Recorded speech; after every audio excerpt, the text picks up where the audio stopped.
The GPU struggles to handle that many polygons while trying to redraw the viewport 30 times per second or more. If your scene is packed with tons of separate objects or super dense topology, there's only so much you can do. But if you're planning a large scene, especially for real-time, you've got to plan smart. At this point, optimization and clean topology are essential skills. You'll want to use modules and trim sheets. And here's the catch. Copying objects over and over isn't always a good idea. The more copies you make, the heavier your scene becomes, unless you're using instances. Think of your object as a box, and the mesh inside that box, what you see in edit mode, as the data stored inside that box. That's the key difference between object mode, the box, and edit mode, the contents. With instancing, you're duplicating the object so you can still move, rotate, and scale each one, but they all share the same mesh data. Blender only loads that mesh once, even if you duplicate it 100 million times.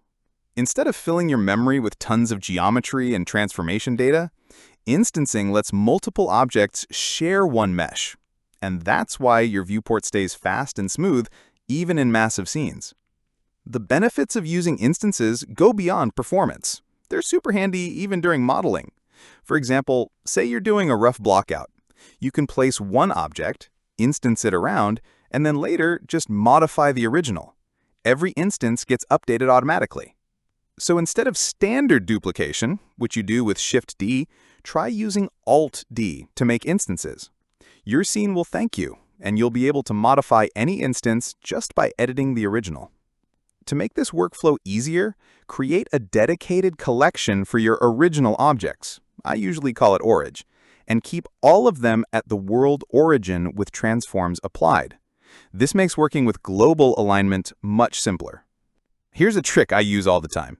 For objects that need to be rotated, I start from a non-rotated original. Then I create an instance, rotate that, and keep working. This way, the rotated one gives me convenient local access, while the non-rotated one still works great with global access. Best of both worlds.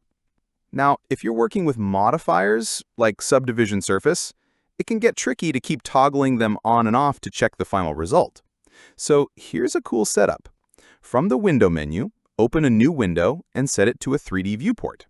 Move it to your second screen and make it full screen.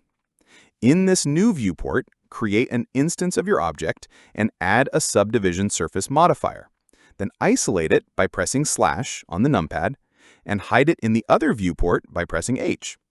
This way, you can keep modeling the low poly version in one viewport while always having the subdivided version visible on the second screen.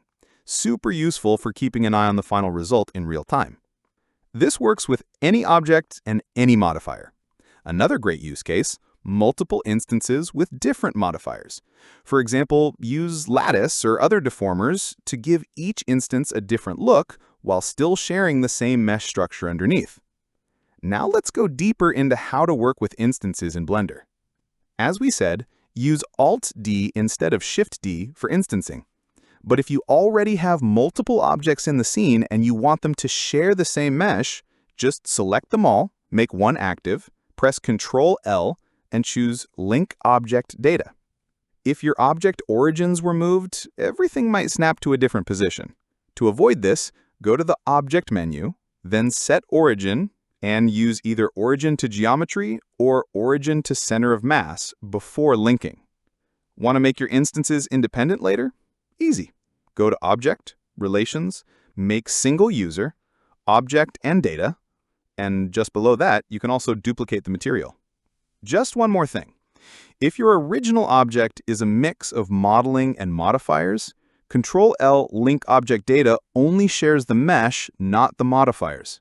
You'll need to press Ctrl-L again and choose Copy Modifiers to get everything in sync. Write down this list of shortcuts, practice using instances, and you'll unlock the full potential of Blender's instancing workflow. Thanks for watching. If you found this useful, please subscribe, hit like, and leave a comment. It really helps me out on this journey. And if you have any tutorial requests, just DM me. Let's talk.